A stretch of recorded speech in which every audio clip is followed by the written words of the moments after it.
Assalamualaikum warahmatullahi wabarakatuh. Apa kabar teman-teman kelas 2? Semoga teman-teman selalu sehat dan tetap jaga kesehatan di rumah. Dan jangan lupa tetap beribadah kepada Allah Subhanahu wa Ta'ala. Amin. Semoga kita selalu dalam lindungannya. Nah, teman-teman, kali ini bertemu lagi di Al-Islam. Materi kali ini masih bab 5 dan akan bahas tentang kisah Nabi Soleh alaihi salam dan Nabi Ibrahim alaihi salam. Nah, ini lanjutan bab 5 kemarin. Sebelum kita mulai, yuk teman-teman kita membaca basmalah. Bismillahirrahmanirrahim. Oke teman-teman, di bab 5 kali ini, tujuan pembelajaran yang akan kita tuju adalah dengan kita mengetahui kisah Nabi Soleh dan Nabi Ibrahim, diharapkan semoga kita semua bersemangat dalam beribadah, rajin menjalankan ibadah, menunjukkan sikap sabar dalam menuntut ilmu, dan menunjukkan rela berkorban dalam kebaikan yang kita praktekkan atau kita jalankan di dalam kehidupan sehari-hari. Itu ya tujuan dari kita membaca dan kita mempelajari kisah Nabi Soleh dan Nabi Ibrahim.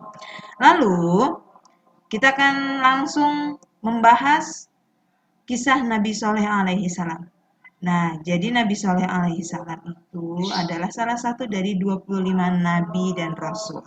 Mungkin teman-teman sudah belajar dan sudah menghafal nama-nama nabi dan rasul di kelas 1. Nah, kali ini kita akan membahas kisahnya, hanya beberapa dari kisah nabi yang akan kita bahas, yaitu Nabi Soleh. Yang pertama, nah ini gambar yang menunjukkan tentang kisah Nabi Soleh. Jadi, Nabi Soleh alaihi salam adalah putra dari Ubaid bin Masih. Nabi Soleh masih keturunan dari Nabi Nuh alaihi salam. Nabi Soleh alaihi salam berasal dari kaum Samud, teman-teman. Nah, kaum Samud tersebut adalah kaum yang hidup dengan makmur. Kaum Samud menyembah berhala dan tidak mau menyembah Allah. Oleh karena itu, Nabi Soleh alaihi salam diutus oleh Allah Subhanahu wa taala untuk berdakwah pada kaum Samud, teman-teman. Nabi Soleh alaihi salam mengajak kaum Samud untuk menyembah Allah, tapi kaum Samud menolak, bahkan tidak percaya bahwa Nabi Soleh alaihi salam adalah utusan Allah Subhanahu wa taala. Kemudian kaum Samud menantang Nabi Soleh untuk membuktikan kenabiannya. Maka Allah Subhanahu wa taala memberikan mujizat kepada Nabi Soleh alaihi salam untuk menunjukkan mujizatnya, untuk menunjukkan kenabiannya, yaitu dapat mengeluarkan seekor unta betina dari sebuah batu. Semua itu atas izin Allah Subhanahu wa taala. Nah, atas izin tersebut, Nabi Soleh dapat mengeluarkan unta tersebut dari sebuah batu, yaitu sebuah unta betina. Nabi Soleh alaihissalam berpesan agar untanya tidak diganggu dan dibiarkan mencari makanan dan minumannya sendiri. Melihat mukjizat Nabi Soleh alaihissalam,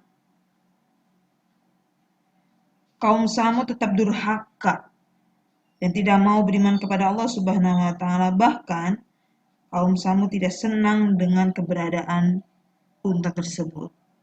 Nah, karena sudah dibuktikan oleh Allah melalui izin Allah, Nabi Soleh bisa mengeluarkan seekor unta betina dari sebuah batu. Oleh karena itu juga Nabi Soleh itu diutus oleh Allah untuk berdakwah pada kaum Samud, untuk mengajak kaum Samud menyembah Allah.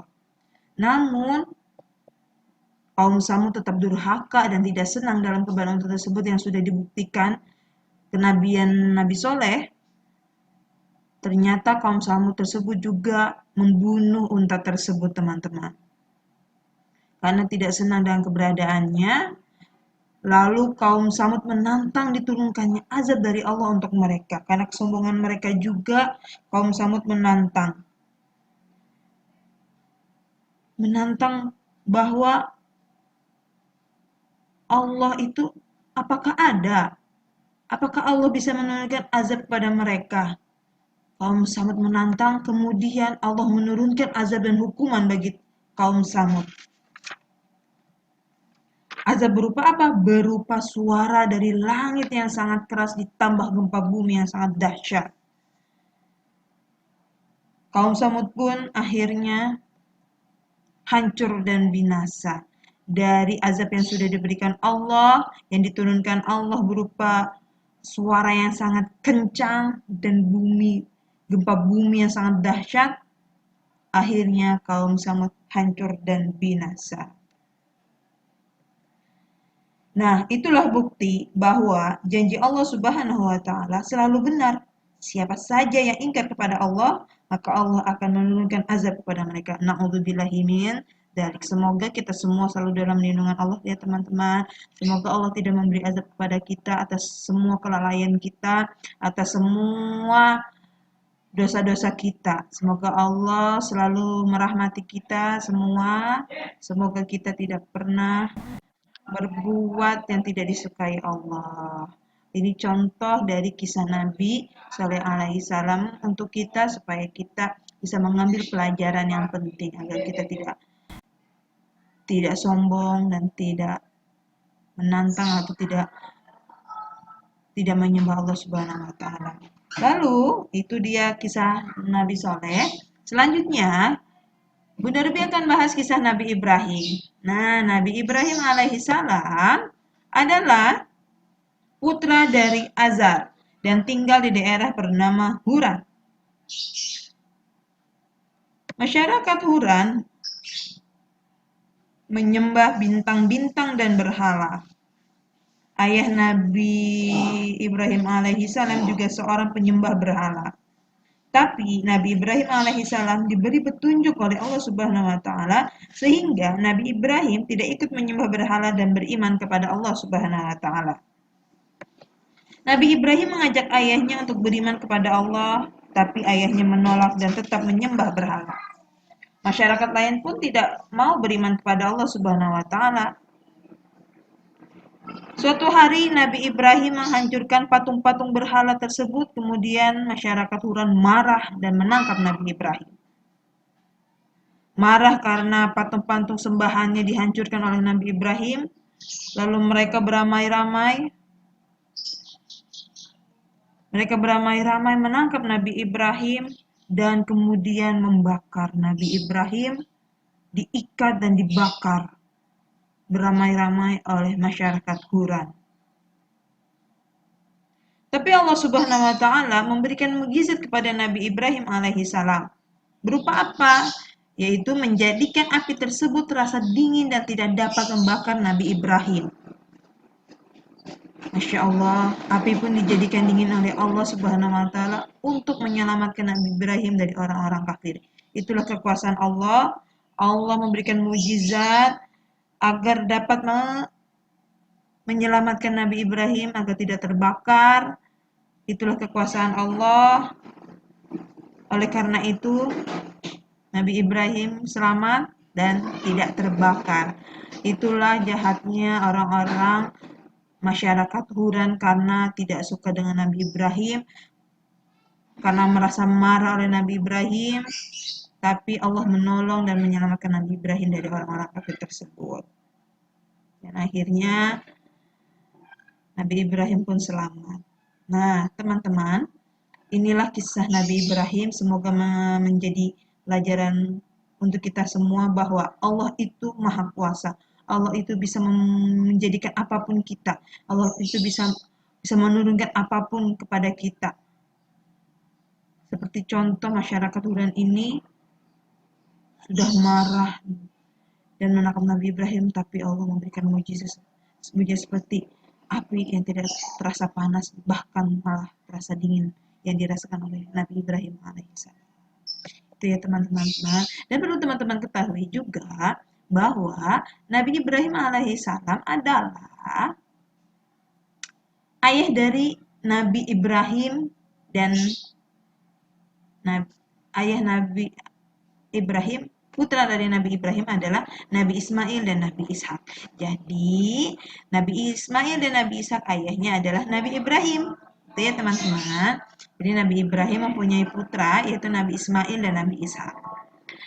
Garis keturunan Nabi Ismail adalah Nabi Muhammad. Ya, garis keturunan Nabi Ismail lahirlah Nabi Muhammad. Tapi dari keturunan Nabi Ishak ada Nabi Yakub, ada Nabi Yusuf, dan Nabi Isa. Wah banyak ya. Iya, ini adalah dari keturunan Nabi Ibrahim. Oleh karena itu, karena dari keturunannya banyak yang menjadi nabi dan diangkat menjadi nabi oleh Allah Subhanahu wa taala, maka Nabi Ibrahim mendapat gelar yaitu Abu Ambiya. Apa itu Abu Ambiya? Yaitu bapak para nabi. Nah, kenapa disebut atau diberi gelar Abu Ambiya atau artinya bapak para nabi? Karena keturunannya banyak yang menjadi nabi, yaitu Nabi Ibrahim adalah Abu Ambiya atau bapak para nabi. Karena keturunan-keturunannya banyak yang menjadi nabi, dari Nabi Ismail dan Nabi Ishak banyak yang menjadi nabi seperti Nabi Yakub, Yusuf, Isa dan Nabi Muhammad SAW. Itu ya teman-teman, diingat bahwa Nabi Ibrahim mempunyai gelar Abu Ambiya. Nah, oke teman-teman. Lalu apa lagi nih perilaku Nabi Soleh dan Nabi Ibrahim yang bisa kita teladani? Yaitu diantaranya bersabar terhadap semua cobaan Allah, tetap berusaha dan pantang menyerah, berusaha sungguh-sungguh dalam mencari ilmu, dan berdoa dan yakin kepada Allah Subhanahu wa Ta'ala. Jadi, ini adalah perilaku yang bisa kita teladani, teman-teman. Kita harus tetap bersabar, walau kita mendapat banyak cobaan di keluarga kita. Dengan mendapat cobaan, teman-teman atau kita semua tidak lupa berdoa dan yakin kepada Allah Subhanahu wa taala. Dengan adanya wabah corona ini, jangan lupa kita terus berdoa semoga wabah ini tetap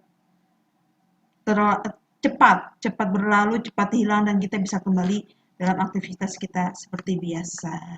Yaitu teman-teman, dan tetap berusaha dan pantang menyerah jika kita dalam kesulitan, teman-teman dalam kesulitan dalam belajar.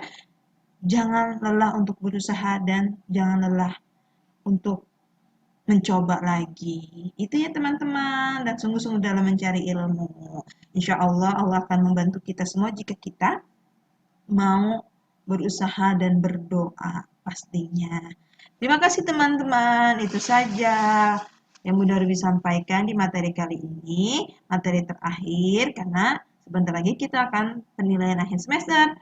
Terima kasih, Bunda Ruby akhiri. Wassalamualaikum warahmatullahi wabarakatuh.